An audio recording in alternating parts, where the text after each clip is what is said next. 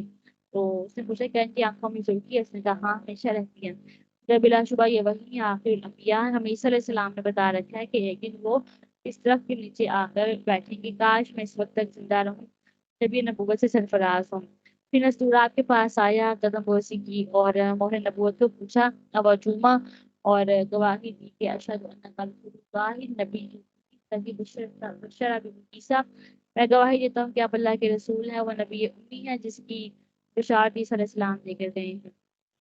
تو آپ نے بصرہ کے بازار میں سامان تجارت کو فروغ دیا اور بہت زیادہ منافع، اور معاشرہ بھی حیران رہ گیا کہ میں کسی دفعہ ہم نے آپ کے لیے حضرت خدیجہ کے لیے سامان بیچا ہے لیکن کبھی بھی اتنا منافع ہمیں نہیں ہوا۔ جب واپس گئے تو معاشرہ نے حیرت انگیز واقعات حضرت خدیجہ کو بتائے،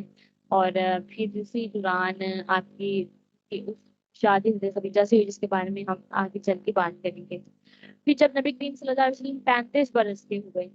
تو قریش نے کعبۃ اللہ کی تعمیر نو کا ارادہ کیا۔ ہوا یہ کہ ایک عورت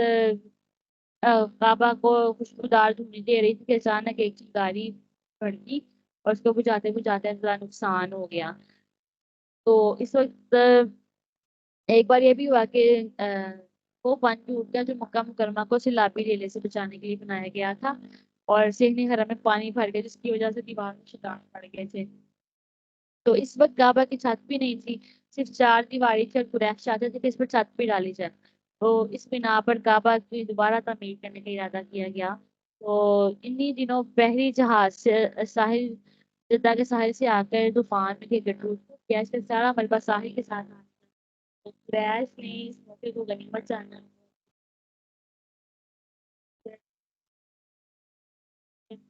اور جہاز کے راستے میں ایک نامی سامان بھی تھا تو اس کو بھی تعمیر کعبہ کے لیے منتخب کر لیا۔ تو نئی تعمیر کے لیے ضروری تھا کہ پہلی عمارت کو گرایا جائے، لیکن اس لیے الجھن پڑی کہ کعبہ کے اندر سالہ سال سے ایک بہت بڑا سانپ رہا کرتا تھا، جو ویسے تو کسی کو کچھ نہیں کہتا تھا، لیکن اگر کوئی کعبہ معظمہ کسی چیز کو چھیڑنے کی کوشش کرتا تھا تو اس پر حملہ آور ہوتا تھا۔ تو لوگ اس کو آ، اب گرانے کے لیے آگے بڑھتے تو سانپ کاٹتا اور ان کی طرف لپک پڑتا تھا۔ اہل مکہ اس کو مارنا نہیں چاہتے تھے کیونکہ وہ کعبہ معظمہ کا حافظ تھا، تو اسی طرح وہ پریشان تھے۔ تو اچانک ایک بہت بڑا پرندہ آیا اور اس کو اٹھا کر تو پنجوں میں دبوچ کے تو اڑ گیا اور غائب ہو گیا۔ تو کسی کی اب ہمت نہیں پڑ رہی تھی کعبہ کی دیواروں پر تلوار چلائے کہ کہیں اللہ تعالیٰ ناراض نہ ہو جائیں۔ تو بالآخر ولید نے ہمت کی، اس نے کہا کہ اللہم لا نريد الا الخیر، کہ ہم تو صرف خیر کا ارادہ کرتے ہیں، اچھی نیت ہے ہماری۔ تو یہ کہتے ہوئے اس نے تلوار چلانا شروع کیا، تھوڑا سا حصہ گرا کر کام روک دیا اور انتظار کیا۔ تو ان کا خیال تھا اگر آج کی رات خیر سے گزر گئی تو ٹھیک ہے، کوئی مسئلہ نہیں ہے، پھر باقی کام کل کریں گے۔ تو وہ خیر سے سب کو گزر گیا اور پھر تعمیر کا آغاز ہوا اور ایک بڑی زبردست عمارت جو ہے وہ بن گئی۔ پھر تعمیر کے بعد حجر اسود نصب کرنے کا جب پیش ہوا تو اب سب ہر قبیلہ چاہتا تھا کہ سعادت اسے حاصل ہو۔ تو یہ جھگڑا 5 6 دن تک چلتا رہا، کوئی بھی ڈسیزن نہیں ہو سکا۔ تو ایک آدمی نے کہا کہ ایسے کرو کہ جو کل باب بنی شیبہ سے حرم میں داخل ہوگا اس کو جج بنا لو، وہ جو بھی فیصلہ کرے اس کی بات سارے مان۔ تو اگلی صبح سب کی نظر باب بنی شیبہ پر تھی کہ کون پہلے آئے گا۔ تو آخرکار سرکاری کائنات صلی اللہ علیہ وسلم داخل ہوئے، تو سب نے کہا حاضل امین رضینا، حاضر محمد، یہ امین ہے، ہم ان پر راضی ہیں، یہ محمد ہیں صلی اللہ علیہ وآلہ وسلم۔ تو اس وقت سب نے کہا کہ ہم آپ کے ان سے ہونے پر راضی ہیں۔ تو اس وقت جب اہل مکہ نے آپ کو تسلیم کر لیا تو ابلیس شیخ نجدی کی صورت میں نمودار ہوا، چلانے لگا لوگوں کیا کر رہے ہو تم، کیا تمہارا کتنے شرفاء اور ساتھ ہوتے ہوئے ایک یتیم نوجوان کو تم مجھ مان لو۔ وقتی طور پر تو کچھ لوگ اس چیخ و پکار سے متاثر ہوئے لیکن خاموش ہو گئے، اور نبی کریم صلی اللہ علیہ وسلم یہ اعزاز عدل سے ملنا ہی کیا گیا ہے، تو یہ اعزاز آپ کو بھی ملا۔ تو پھر آپ نے فرمایا کہ زمین پر ایک بڑی سی چادر بچھاؤ، چادر بچھا دی گئی، آپ نے حجر اسود کو خود اٹھا کر اس پر رکھا، پھر فرمایا سب مل کر اس چادر کو اٹھائیں اور کعبہ کے قریب چلیں۔ سب نے ہاتھ لگائے، چادر کو اٹھا کے کعبہ کے قریب پہنچا دیا، پھر آپ نے حجر اسود کو خود اٹھایا اور اس جگہ پر نصب کر دیا۔ یوں آپ کی وجہ سے یہ جو جھگڑا ہے یہ ختم ہوا۔ مقام سرکاری کائنات صلی اللہ علیہ وسلم نے بھی حصہ لیا، اور آپ کے چچا عباس آپ ان کے ساتھ مل کر پتھر ٹھوکتے تھے، کندھوں پر وزن اٹھاتے تھے، اور عموماً کندھوں پر وزن اٹھاتے وقت اپنی ازاریں کھول کے کندھوں پہ رکھ لیا کرتے ہیں۔ اس دن بھی اکثر افراد نے ایسے کیا ہوا تھا۔ حضرت عباس نے آپ کو مشورہ دیا کہ آپ بھی ایسے کر لیں، ایسے نہ ہو کہ پتھروں سے کندھے چھل جائیں۔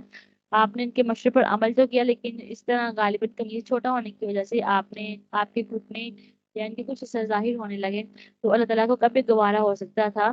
تو اسی وقت غیب سے یہ آواز آئی کہ یا محمد غطی عورتک، کا آپ اپنی جو قابل پردہ جگہ اس کو ڈھک کیجیے۔ تو اسی غیبی صدا کا آپ پر اتنا اثر ہوا کہ آپ اس سے بے ہوش ہو گئے، افاقہ ہوا، تو آپ نے کہا ازاری ازاری میرا ازار میرا ازار، آپ کہتے ہوئے اٹھے اور آپ نے اپنا ازار باندھ لیا۔